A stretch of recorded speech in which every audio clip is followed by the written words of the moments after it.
Hey friends, I'm new to the X section, as in like, lizard people and shit, but I thought I'd share, and maybe you guys have had similar experiences, or could shed light on mine. Strange people have been showing up in my town. Now, my town isn't that big, nor that small, but after living here my whole life, you recognize faces, cars, and generally, the caliber of people that reside here.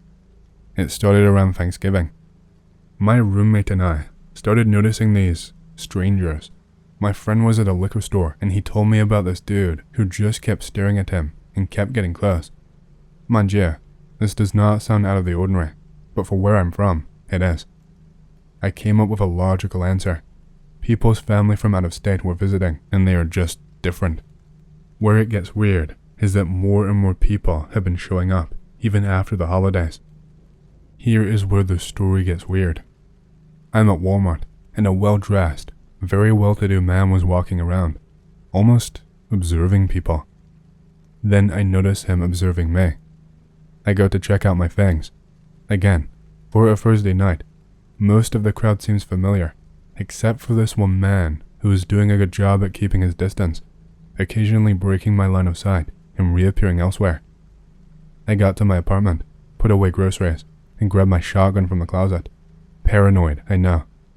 I just can't shake that feeling of that guy still watching. I hear the stairs creak that lead to the front door. The wood-dent steps leading to our apartment are quite old, so you can't really be sneaky walking up them. I walk to the door and look at the people. It's that same guy at the bottom of the stairs. I freak my shit. My heart sinks. Then my neighbor opens up their door to leave. The guy loses his cool, like he got caught doing something wrong, and begins to go down the stairs. Tell my roommate after he gets off of his night shift.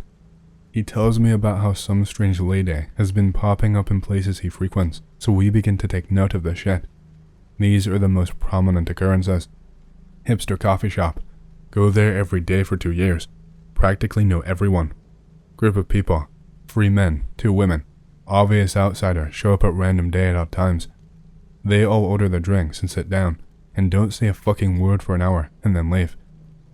At our college campus, these strangers have been reported to campus security for wandering the campus late at night, and looking around in the parking garages.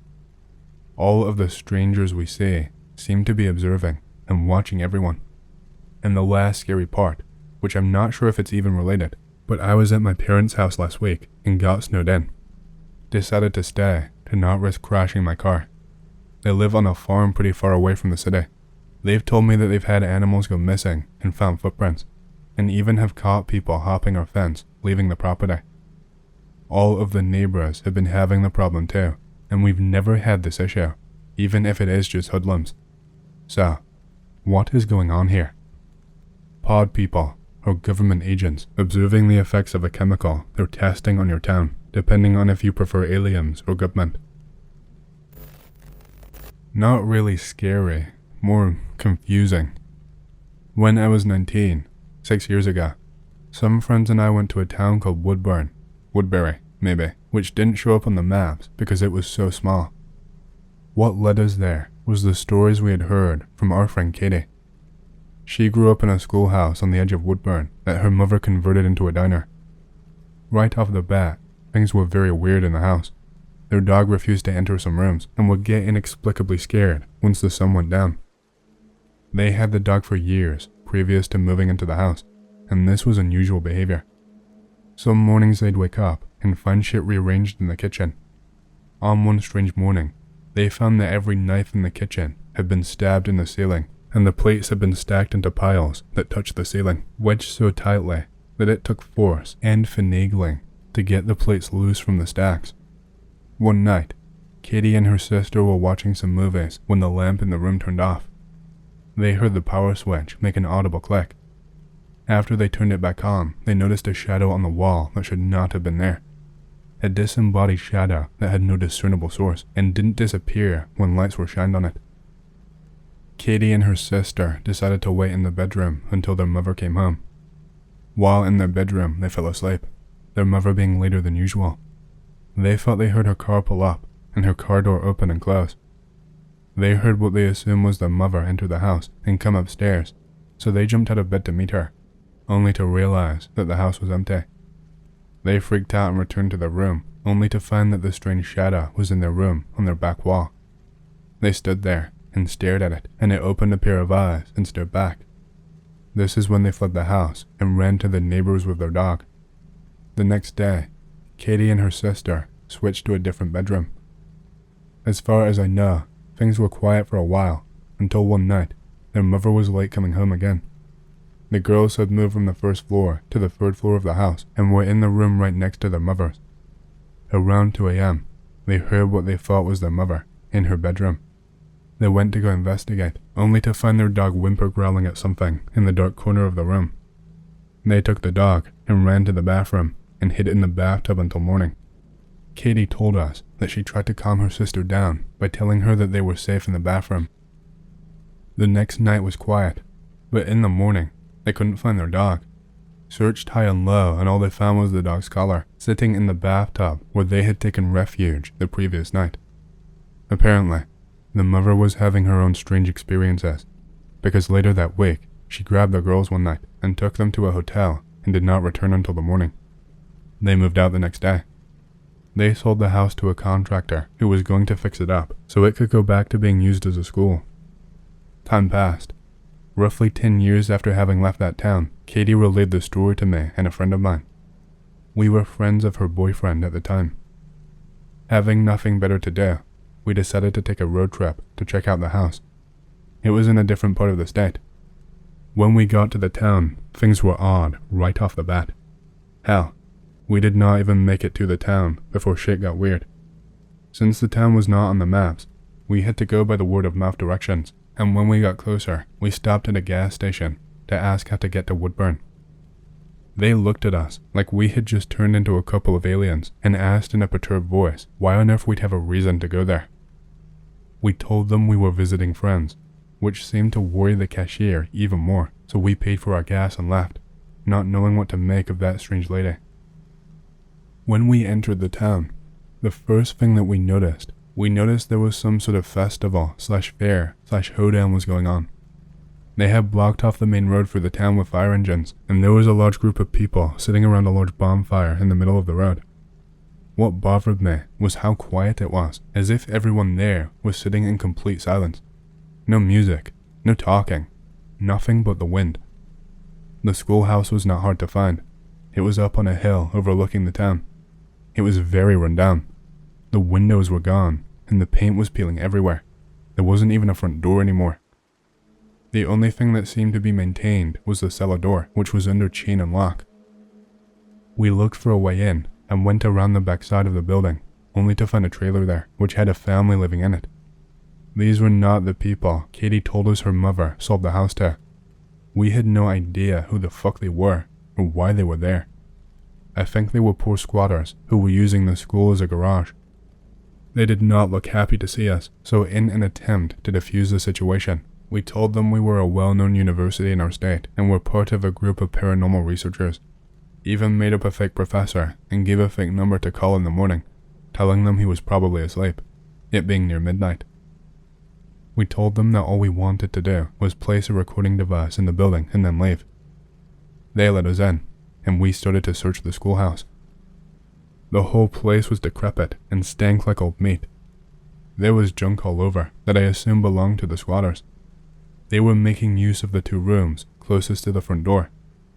There was enough dust everywhere that we could see footprints. It looked like the squatters never went past these first 2 rooms. We went further in, and in the kitchen, we found a goofy-looking vase sitting on a pillar, completely fucking random, right in the middle of the room. It was filled with some thick black liquid that had a really strong smell to it. Hard to describe. It looked like Hershey syrup, but it had a smell reminiscent of rotten eggs and blood. We noticed some blatantly satanic graffiti, but due to the poor spelling and the shitty silver coloring, we assumed it was just kids or something. This is where we started to notice that it was cold as fuck, which was odd, because the outside temperature was roughly 80 Fahrenheit, and there was no glass in any of the windows on the building. We started to hear the squatter wife freaking out outside, and we hear her son complaining about how we shouldn't be in here, He kept saying, "They are gonna get those guys. They are gonna get those guys." Assuming we were about to get kicked out, we decided to check out the 3rd floor, where Katie's dog vanished. The 2nd floor had all kinds of markings, like someone was planning on doing construction, which seemed normal, based on what Katie told us. But then we saw the stairs going up to the 3rd floor. Someone had meticulously disassembled basically everything, so that all that was left were structural support beams and a ton of very expensive power tools sitting covered in dust. I had no idea why someone would abandon thousands of dollars worth of tools or abandon a construction project after one floor. Then we noticed a human tooth, a molar, sitting on one of the floorboards, standing up on its roots like it had been placed there, no dust on it. We decided to check out the cellar before we left and headed downstairs. As we were going down, we started to feel a draft from the 3rd floor. Couldn't identify a source. We found the stairs leading to the cellar and were hit with a strong smell of dead things, like rotten animals. It's very common for raccoons and other small animals to get trapped and die in older houses around here, so we did not think much of it until we started down on the stairs. We heard what sounded like crunching and chewing. It sounded like a dog chewing on a chicken carcass, closest analogy I can make. We did not like the sound and decided to bail. On the way out, the squatter wife was standing at the door, screaming incomprehensible shit at us, while her husband tried to calm her down and her son cried. We blew past them and went for our car, only to see a sheriff booking it towards us. We took off in the other direction, but he did not follow. He just stopped at the schoolhouse and started taping off the building. We took a bunch of pics too, but did not find anything interesting on them, and now Katie has the flash drive. We don't keep in contact with Katie anymore, but I thought about returning to the schoolhouse. Very strange place. Government town search. Hey X, I wanted to see if I could get some help finding this town, hidden in the mountains of either Idaho or Oregon. My best friend relayed a story to me of an event that happened 12 years ago, in 2010, involving what was possibly either a ghost town or a government town. It seemed to be some spooky shit, and it's got me thinking. Let me write it out. Family and friend on vacation to see extended family up in Washington. Driving from California north on the exact border of Idaho and Oregon. Have 2 cars, one with him and parents, the other with grandmother and other family. Driving all day and need to stop at hotel soon or will drive off the road from collapse of exhaustion. Come across a very small town in the mountains. So small you can see the end of the town when you first enter. First sign, something is wrong. All the buildings are white and like a block. No distinct architecture. Everything looks exactly the same, sort of like one of those rural town streets, only it's like cubes for buildings. No people, not a single living soul. Nobody inside any of the buildings, nobody walking down the street. Only a handful of cars parked uniformly alongside the side, parallel parked. Family is now starting to ship bricks. This is where stuff turns extra freaky. Pick related, white buildings on the left are what the entire town looked like. The entire town is spotless. Actually spotless. Everything is fucking clean, like freshly painted, no stains, no debris on the road. It's like people have been living here, but no sign of life. In the very center of the town is a clown hotel, no joke. A hotel themed after a clown, with a giant clown statue standing in front of it. Don't remember the name of it. No cars parked in the parking lot. Don't dare to go inside. Before that, there's 2 separate McDonald's on either side of the street. One of them looks like those classic Golden Arches design, while the other on the opposite side is like a Sonic drive-in. Trouble is, there's no menus on the poles of the drive-in McDonald's. Like, the building hasn't even been finished. It's actually open now, and the lights are on. They pull into the parking lot of the hotel and aren't sure what to do. Grandmother in the other car is kind of shitting bricks, does not want to stay there. None of them are tired anymore. Still have not seen one person. Decide to get the hell out of there and never look back. Continue driving into the woods of the mountains and go into Washington. I haven't found any pictures or documentations of anything like that in either state. My only guess was it is a government town from how clean the town apparently was and the odd signs of character placed on top of an otherwise blocky, flavorless town. Does anybody have any idea? Would be nice to close this mystery. Not my story. Not even a friend's story. It was more like someone I went to school with who I knew to say hello to and ended up stumbling across on Instagram a few years ago. If he had not been suggested, I would not even have remembered him. Spends most of his time doing outdoorsy things like mountain bike riding, taking photos, walking trails, climbing peaks, that sort of stuff. Has started to get into semi-urbexing. Drives miles out of the way to walk some peak or trail. Soon as he gets there, the weather turns horrendous. Decides to give it a miss. Because of how far he is out of the way, he opts to find a room somewhere, stay the night, and do the walk tomorrow. Has a drive around, but it's just fields.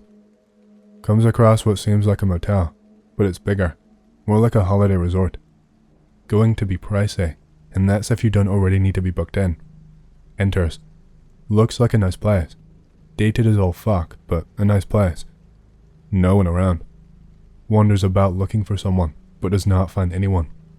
Goes upstairs. It's the exact same there. Dead quiet. Knocks on one of the rooms. No answer. Tries the handle. It's open. Room is completely immaculate. Floors nicely hoovered. Beds made. TV in the corner, etc. The whole thing looks like it has not been updated since the 1970s. Even the TV is one of those big box types with the wooden surround and knobs on it. Checks other rooms, and they are all like that. The only place that isn't maintained is a pool out back that's empty. Ends up leaving because he can't find anyone to book him in, and it's a bit eerie.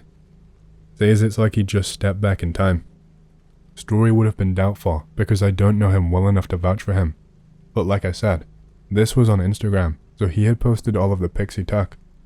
Like a moron, I never bothered saving any of them, and put it down as, I'll easily find him again, and never have. He wouldn't share the location either, in case people destroyed it. One day I'll come and find them again. Great story, Anon. Can you disclose at least which state it was in? It sounds like one of those old-timey themed hotels that people have. It probably had only a few people taking care of it. Perhaps something of urgency happened, and they had to leave suddenly. Or maybe it's some sort of attraction. Very interesting to think about. I do doubt it holds any paranormal value, but still cool. This is in Bangistan, senpai, not the US. We live in the north, so my guess is it was somewhere around the border with Scotland, or maybe it was in Scotland itself. I was literally about to ask him where it was when I got to the end, and he said he wouldn't say, so there was no point in anyone asking. He did say he was going to go back with a couple of trusted friends, but as mentioned, I have not found his account again since, so I cannot check. However, he was in my brother's year, and he knew him a lot better than me, so I might ask him the next time I see him to make an Insta account to see if he can find him. I don't think there was anything paranormal about it myself, but I also don't think it was a themed place. It's not unheard of here for a hotel or something to be in the middle of their usual chores. Then all of the staff are told that they're being made redundant, so they can all fuck off and leave the place as is. They're in the paper from time to time. A lot of houses that old people have lived in are like that, like time capsules because people forget about them. I can't stress though how well maintained it still looked, like no dust or nothing. A few other things that were off about it that I couldn't fit in the other post. All of the bushes and trees were overgrown. You could just see a tiny bit of the building peeking out until you were up to it, but once you walked through that, it was nicely maintained. There didn't seem to be a car park. He was parked out front on a dirtish kind of road, and there were no other cars around. There was only one window that was broken, but it was boarded up with chipboard. No other vandalism at all, which made me think that no one had hung around the place, or it would have been all fucked up. Really cool place though. I'd love to visit it myself. Be me. All of my family on my mom's side has a supernatural story or two to tell. Be no exception. Specific entity I've seen 3 times myself, and others around me have seen. First time I saw it was at night while I was throwing away trash when I was like 10 years old. Street lamp maybe 5 feet away starts buzzing and glowing a faint dull white instead of yellow, and a bright, featureless face appears in the middle of the light. Get scared as shit and run home. Few years later, a friend is hanging out at my house. I'm laying on my bed. He's sitting on the floor next to my bed while we chat. He suddenly yelps and jumps up, even trips and falls, trying to get to the other side of the room. I ask him what's wrong. He says he saw something appear under my bed. A bright white, featureless face. I have never told anyone about it because I did not want to be ridiculed. Few months later, wake up in the middle of the night. Heavy breathing and cold sweat as soon as I wake up. I can't move. Try to yell because I'm freaked the fuck out. Can't make any noise. Look up. In front of my bed is something with a dark black body, almost not visible in my dark room, and a bright white, featureless face. Its face is smooth with holes for eyes and a slit where its mouth should be, but there is nothing there. Literally no features, with limbs that are just a bit too long to be proportional. Lay there terrified, trying to scream for hours, and it's only when the sun starts to come through my window that I'm able to start moving and making noise, but I feel so tired, like I've been fighting all night long, and pass out. 2 more stories about what I call white face, but I'll get to the point. Little brother comes home one day. He's in the 1st grade, and says they had a project where they were able to make anything that they wanted out of clay. Says he made me something. Hands it to me. My heart stops, and I get the empty feeling in my stomach. Ask him why he made it. I don't know. I was thinking of you. Pic related. Long time looker. First time posting, so don't eat me alive. I have only ever told this to people that are close to me since it sounds kind of unbelievable, but why the fuck not? I need to set the scene first, so this may get long. I've never Greentexted, so here goes nothing. Be me. About 21 years old. Living with my then GF in some fucked up apartment, deep in the worst part of town. Be working at generic pizza joint for slave wage. GF and I drink a lot, and smoke a lot of weed and cigarettes. Goddamn addicts. Because we are constantly raiding in and out of consciousness, we tend to not give a fuck. We fight every night, and have makeup wrestling every night. Toxic.Pokemon. All of the fighting chips away at my will to be with her, even though she cooks incredibly and was better in the sheets. Decisions.MP3. One day, the fighting gets absurdly intense, and she spits on my face. What the fuck? Fuck this shit, I'm leaving. Grab a backpack and pack it with my essentials and get the fuck out of there. Go crash at my mom's house, cause I have nowhere else to go. Stupid ex-GF now throws all of my shit away. What the fuck ever. I don't want anything to do with that woman anymore. Now the weekend, and I have to go slap the shit out of some pizzas early in the morning. Before opening the slave cage, I have to make sure that everything is in order for the hungry hippos. I check the waiting bench, and I see a small black doll. Without thinking, I grab it, cause I think it may belong to a Karen's child, and she might come back to speak to my manager. I look at the doll. It's a fucking voodoo doll. What the fuck? Fucking Voodoo Doll has X written on it, and it even has pins inside of it. This cannot be a coincidence. With very little fucks to give, I throw it in the garbage outside. That same night, I go back to Mom's, since I have not found a place to stay yet. Mom has company over. The lady is a neighbor from Oaxaca, a state in Mexico whose people are known for being in touch with the paranormal. This lady is no different. She looks at me and tells me that someone has spit on me. You gotta be kidding me. I have not told anyone about this fight, as I had never been spit on, before or since. Logically, I deny it out of shock. Lady looks at me and says that I have touched something dark, something made of magic. I am visibly shocked now. I confess the Voodoo Doll incident to the lady and my mom. She says I need a cleansing and that it will take a while because the magic is strong. Just my luck. For the next few weeks, I keep seeing a shadow at night standing across the living room where I am sleeping. Shit bricks every night. I've had sleep paralysis before, but this shadow is overwhelming. As I continue to perform the cleansings, the shadow shows up less and less until it no longer appears. Before this event, I was completely atheist and did not believe in the paranormal, but this experience left me doubtful. How the hell did the lady know that I was spit on, or about the voodoo doll? My mom said that the lady has a third eye open. I suppose there is more to reality than what we can perceive, because there is no fucking way anyone could have known the events that happened with my ex. Hey ex, I'm stuck at work with nothing to do, so I figured that I would unload some experiences from my adolescence that have remained more or less unexplainable.